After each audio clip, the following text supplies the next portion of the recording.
Bonjour à tous et bienvenue dans ce podcast sur le matrimoine.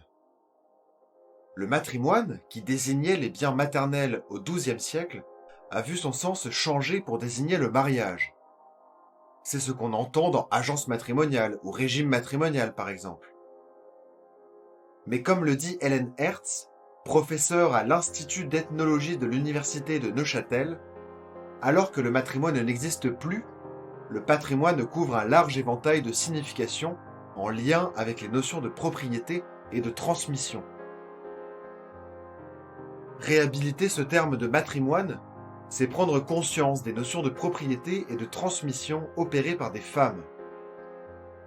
C'est ce que nous allons explorer aujourd'hui dans le Hainaut, au nord de la France.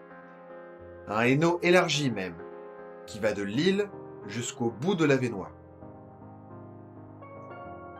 L'historienne Michèle Perrault dénonce les phénomènes de silence appliqués aux femmes. Dans Les femmes ou les silences de l'histoire, elle précise que lorsque les notaires, au XIXe siècle, remarquent la présence des femmes dans une manifestation ou une réunion, c'est en recourant aux stéréotypes les plus éculés. Femmes vociférantes, mégères dès qu'elles ouvrent la bouche, hystériques dès qu'elles gesticulent. Autrement dit, on ne garde pas trace des femmes quand on écrit sur elles. Ailleurs, elle écrit « Le silence n'est brisé que pour les privilégiés de la culture », c'est-à-dire par les journaux intimes ou par celles qui ont le temps d'écrire.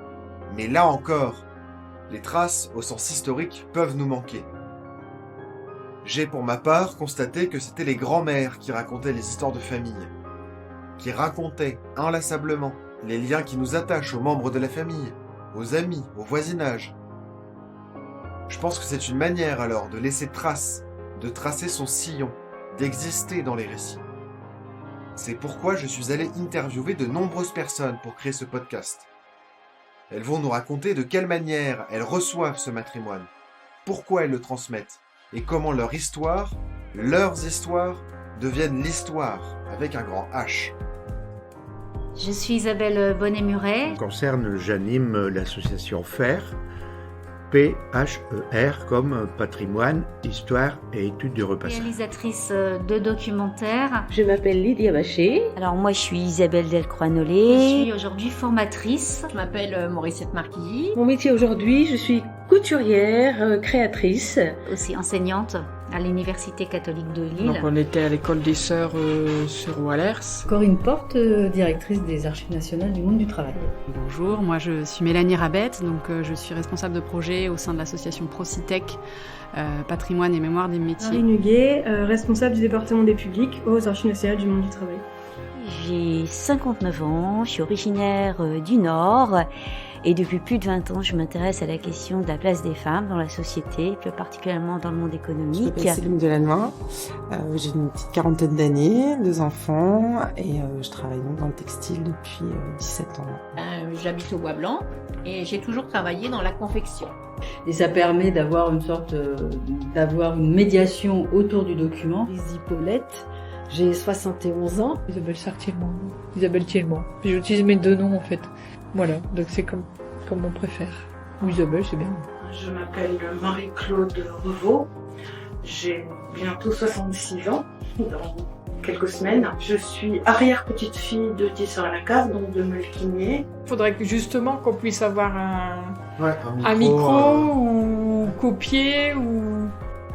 Dans les semaines à venir, nous allons partir à la rencontre de ces hommes et de ces femmes. Ce podcast est un podcast du studio Flamboyance, produit par Louis Duruflé. Certaines musiques sont de Unicorn Heads et d'autres de Francine Cocampo de Dixit Talkers. Vous pouvez d'ailleurs écouter sa musique sur toutes les plateformes musicales, son deuxième album vient de sortir, le 16 septembre 2021. Pour cette émission, je tiens à remercier l'ensemble des personnes interviewées. Isabelle Bonnet-Muret, Jean-Pierre Alinsky, Lydia Bachet, Marie-André L'Hôtellerie, Corinne Porte et Marie Nuguet, Mélanie Rabette et Isabelle Delcroix-Nollet. Je tiens également à remercier les Archives nationales du monde du travail, l'École supérieure d'art appliqué au textile de Roubaix et Procitec, patrimoine et mémoire des métiers, qui m'ont permis d'utiliser des enregistrements issus de leurs archives.